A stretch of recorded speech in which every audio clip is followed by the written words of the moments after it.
How to archive all messages on Messenger. That's what I will show you in this video.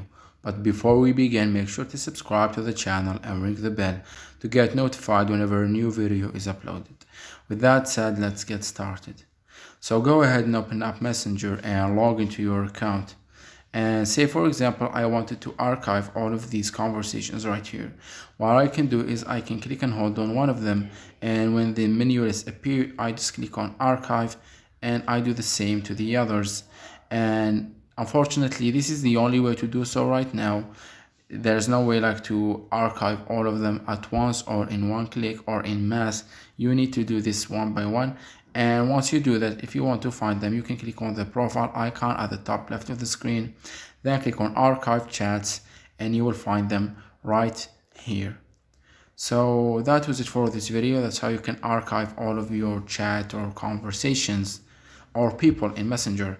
If you have any questions, please leave them in the comment section down below. With that said, see you in the next video.